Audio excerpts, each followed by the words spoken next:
ದ್ರಾವಿಡ ನೆಲದಲ್ಲಿ ತಮಿಳುನಾಡಲ್ಲಿ ಹೊಸದೊಂದು ದಿಗ್ವಿಜಯವನ್ನ ಸಾಧಿಸಿರುವಂಥದ್ದು ತಮಿಳಿಗ ವೆಟ್ರಿ ಕಳಗಂ ಸಂಸ್ಥಾಪಕ ನಟ ವಿಜಯ್. ವಿಜಯ್ ಎಂತಹ ದಿಗ್ವಿಜಯವನ್ನ ಸಾಧಿಸಿದ್ದಾರೆ, ಅವರ ಗೆಲುವಿನ ರಹಸ್ಯ ಏನು ಅಂತ ನೋಡಿದ್ರೆ ಸುಮಾರು 10 ವಿಚಾರಗಳ ಪಟ್ಟಿ ಮಾಡಬಹುದು.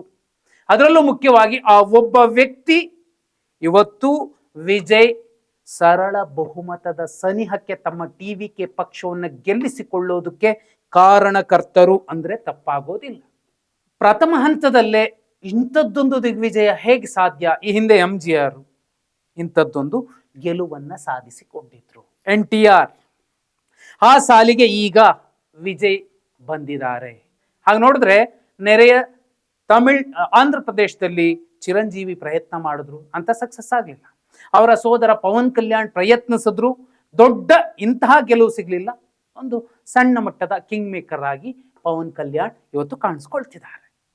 ಆದ್ರೆ ಇಲ್ಲಿ ಎಲ್ಲಾ ಪಕ್ಷಗಳಿಗೆ ಎಚ್ಚರಿಕೆಯ ಸಂದೇಶವನ್ನ ಜೆನ್ಜಿ ಕೊಟ್ಟಿರುವಂಥದ್ದು. ಅದರಲ್ಲೂ ದ್ರಾವಿಡ ನೆಲದಲ್ಲಿ ವಂಶ ಪಾರಂಪರ್ಯದ ರಾಜಕಾರಣಕ್ಕೆ, ರಾಜಕೀಯ ಕುಟುಂಬಗಳ ವಾರಸುದಾರಿಕೆಗೆ ಮುಟ್ಟಿ ನೋಡ್ಕೊಳ್ಳೋ ರೀತಿಯಲ್ಲ, ಜೀವಮಾನದಲ್ಲಿ ಬಿದ್ದ ಏಟ್ ಎಂಥದ್ದಪ್ಪ ಅಂತ ನೆನಪಿಸಿಕೊಳ್ಳೋ ರೀತಿಯಲ್ಲಿ ತಮಿಳಿಗ ಮತದಾರರು ತೋರಿಸ್ಕೊಟ್ಟಿದ್ದಾರೆ.